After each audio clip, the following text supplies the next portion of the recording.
Positive things don't happen by chance in life. They happen by change, okay? And I'm going to make that change tomorrow. I'm going to go across that bridge of no return and get my freedom. And I'm looking forward to it. And I can't wait. And I can't wait to see you when I get to the other side of the bridge of no return. It's going to happen. We're only 24 hours away. I can't wait to see you. That was me on June 30th in a buoyant mood because I was optimistic that the worst was over. There wasn't anything else that the Chinese Communist Party could do to me, right?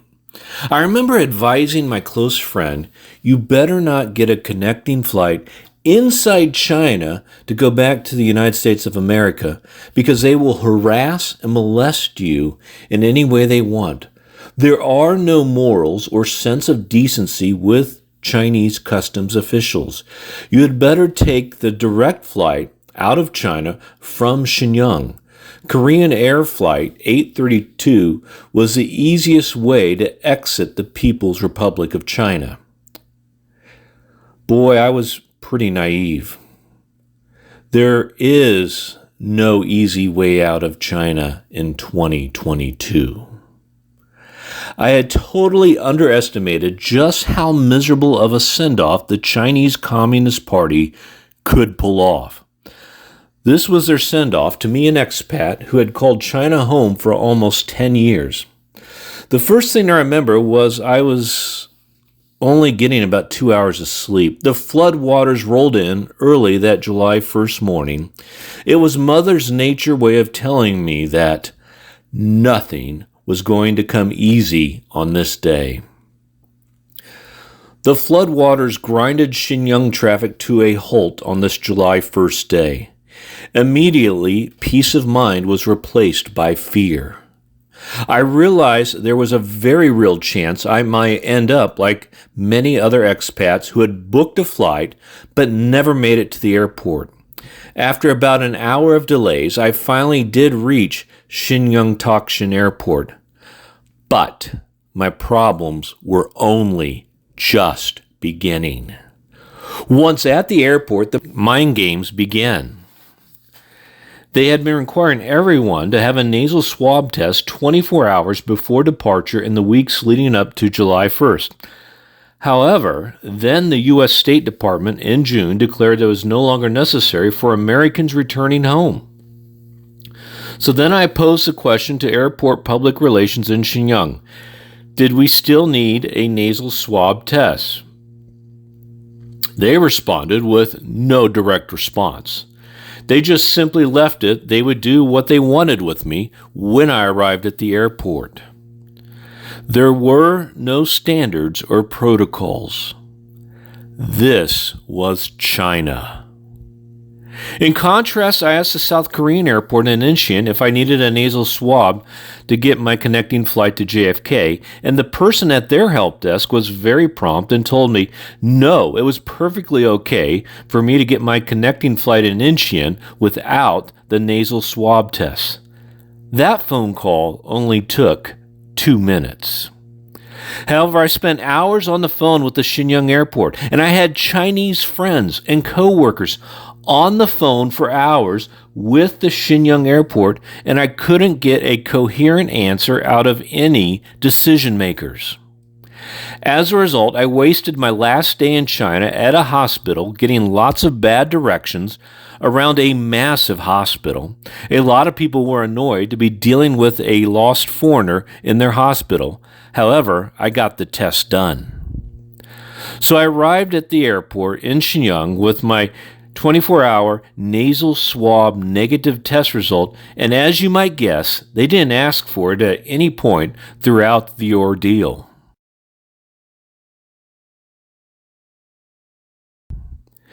Before the pandemic, I used to take the flight from Shenyang to Seoul many times. Normally it took 60 to 90 minutes to check in and board the flight. However, now it was clearly a 4 to 5 hour process. I was accustomed to seeing only 5 to 10 people in line check in for the flight, but now it's 200 to 400 people in front of you. The line extended about 500 meters. I have never seen anything like this. What had happened? The Chinese Communist Party wanted to make it as painful as possible for those attempting to leave. They had some never-before-seen paperwork you had to read, fill out, and sign before you could get your boarding pass. This extra step had nothing to do with the health or security of our flight. Next, you had to line up to get your departure card. It's no longer a yellow card you fill out, but rather it is an app you must scan. You must scan the app in English to get the right app. Then the app will populate all the blanks with, get this, the wrong answers.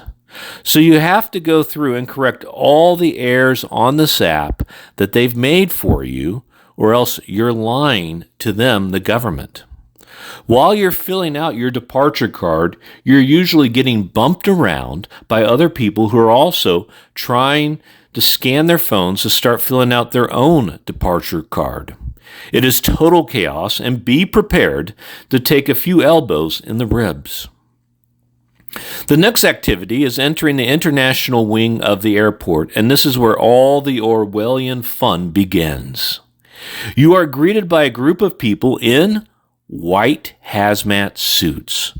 Most of the people in the white hazmat suits in the international wing of the airport are these bouncer types, large, muscular men.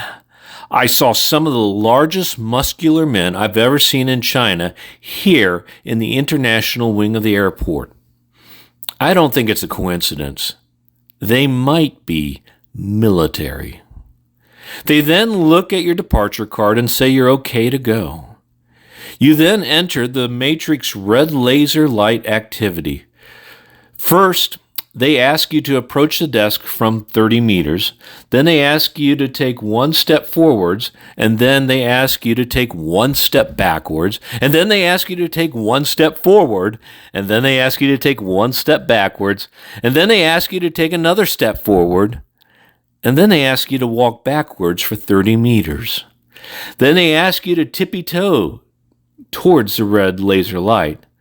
And then this time, when you get up to the red laser light, they do a facial scan with the red laser light. It is very unclear what any of this has to do with health. This activity is carried out fully by personnel in hazmat suits. Then you have your carry-on bags scanned. This activity is carried out by personnel in hazmat suits. Then you get in another line to have your face scanned again. It is unclear what any of this has to do with the health or security of the flight.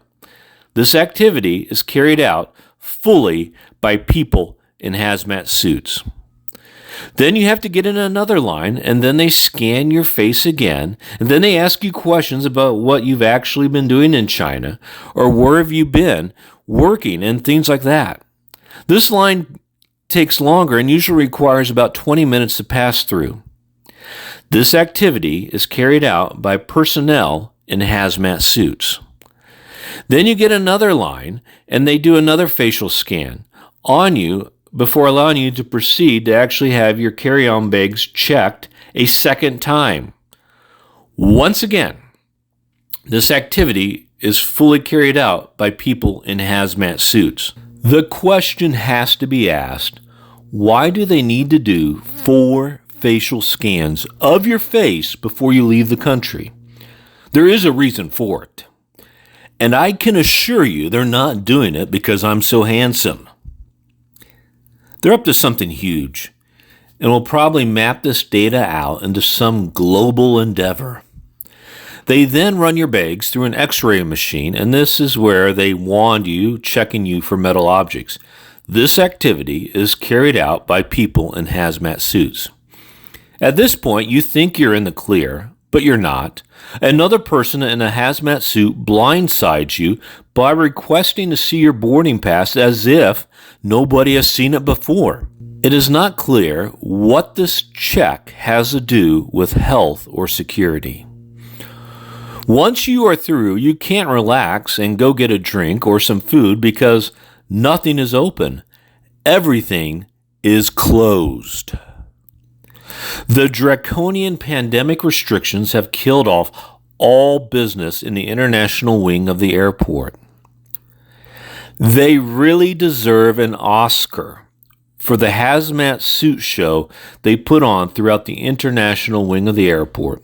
They are clearly sending a message about what they think of the international travelers. The international wing of the airport is truly an Orwellian world.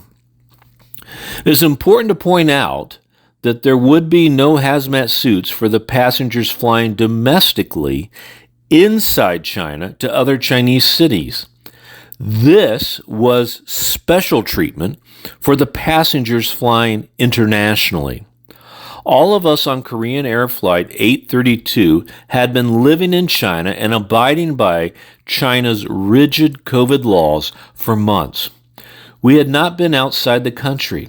There was no medical difference between the passengers in the domestic wing of the airport and those of us on Korean Air Flight 832.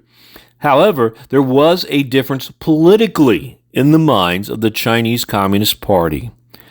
We had committed a significant transgression against the state in wanting to depart it. This was a divorce.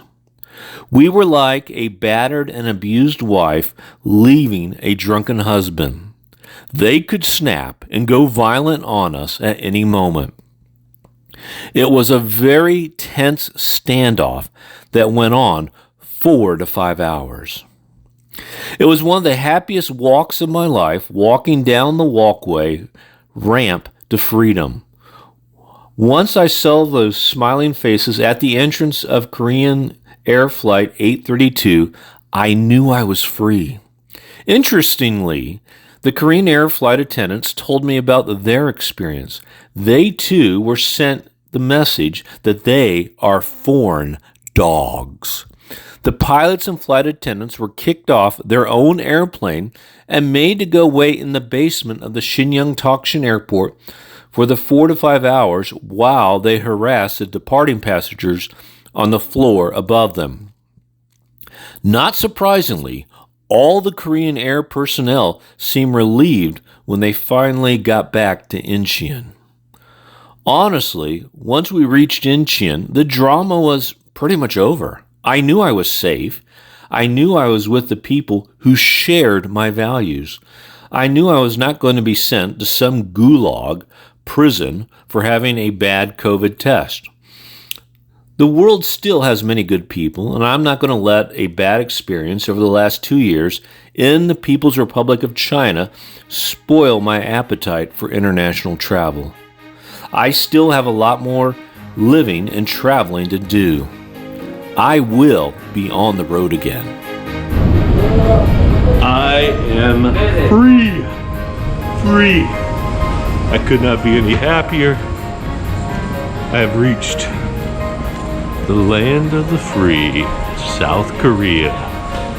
I could not be any happier. What a great day this is. Started out in the rain and the gloom of communism, and now I am free. Look at that. I am free.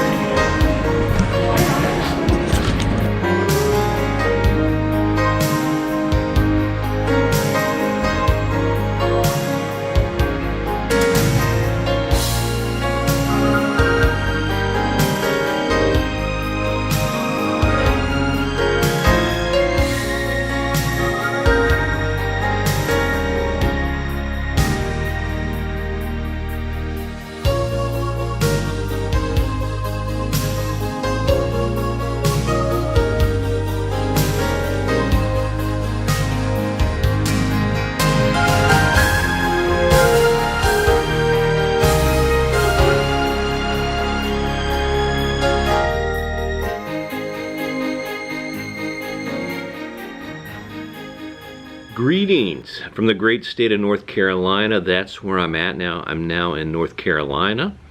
And I've had about 2 months to process the whole experience that I've been through. And it's given me a new appreciation for the historical figure of Corrie Ten Boom. If you don't know, Corrie Ten Boom lived in Holland when World War II broke out. She had a good life going before bad governance of the Nazi Party ruined her life, and she ended up living much of her life in confinement throughout World War II. I can relate to that. I had a good life in China for 10 years until bad governance ruined my life. It should have gone on a lot longer there, but it did not. And I ended up living earlier this year in confinement. But I'm grateful I was able to leave. However, it wasn't easy. In the end, when her name was called for her to leave the concentration camp that Corrie Ten Boom had lived in, she had to look at the faces, give them a hug one last time, and tell them goodbye. It wasn't easy. Although she wanted to get out, although she wanted to leave, it was still hard saying goodbye. But she knew she had to go. She knew she had to say goodbye. And I can relate to that, because I remember exactly what those faces looked like that I said goodbye to just a couple months ago. I'll never forget the images. They are permanently engraved on my mind. I didn't want to tell those people goodbye. Care very deeply about them. But I knew I had to go. Staying behind in confinement was not an option. And I knew I had to pursue my freedom and go get it. Ironically, after I got back to the United States, I did get COVID. But it wasn't that bad. It was just 4 or 5 days with a slight cold, and I was back up and running. I do not regret in any way leaving China because of COVID. COVID wasn't that bad, and it's not worth putting 1.4 billion people's life on hold. So I'm very grateful to be out of there, to have my freedom. And even though it does risk getting COVID, it's okay. COVID is not that bad. I do hear from my students and my friends regularly here in the United States. They're contacting me daily, and they do sense that something is wrong, but they can't quite place their finger on it. I think it's just because communist indoctrination is so strong there in China. It's like a cult. They're blind to the evil that is all around them, and they haven't awakened yet to that evil. And so they can't quite place their finger on what's wrong in their country, why everything is going so bad. They haven't connected the dots yet that it's only when you get rid of the head, the government, that things are going to get better. I mean, Germany's problems did not get better in World War II until they got rid of Hitler, until they got rid of the Nazi Party. You've got to get rid of the head of the snake if you're going to see your life get better. They keep asking me, when am I going to come back? And as I said in the earlier video, I've pretty much crossed the bridge of no return. I don't think there is a way to return right now. I think I've pretty much crossed that bridge. I didn't build the bridge of no return. Xi Jinping and his government built the bridge of no return. They're the ones that have closed off their borders. They're the ones who are the reason why I can't return and come back and see my friends and students back in China. However, just like with Germany, if you were to ever get rid of your Hitler, if you were to ever get rid of your Nazi Party, I'd be interested in coming back. I'd want to come back. And I've told them I'll come back when the borders reopen. The borders aren't closed because of health reasons in China right now. They're closed because of political reasons. It has nothing to do with health right now. And so there has to be political change in China for me to return. And I will only return when Xi Jinping is gone and they have reformed from these terrible, awful policies that are cutting China off from the rest of the world. But there is good news, is that this evil that's cutting off so many good people from the rest of the world, it can't last forever, okay? These barriers that have been erected, they aren't going to last forever. Love is much more powerful than anything that is evil, and love will find a way to defeat this evil. Corrie Ten Boom said something that was really inspiring. She said that love is larger than the walls which shut it in. Love is larger than the walls which shut it in. This evil is not going to go on forever. Love is going to find a way around it.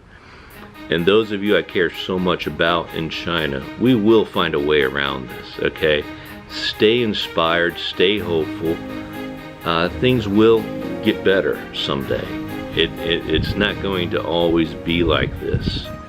And finally, let me just say thank you to all those who prayed for my self-return from the People's Republic of China. I'm not sure I would have gotten back without your prayers. They were the tailwind that brought me home.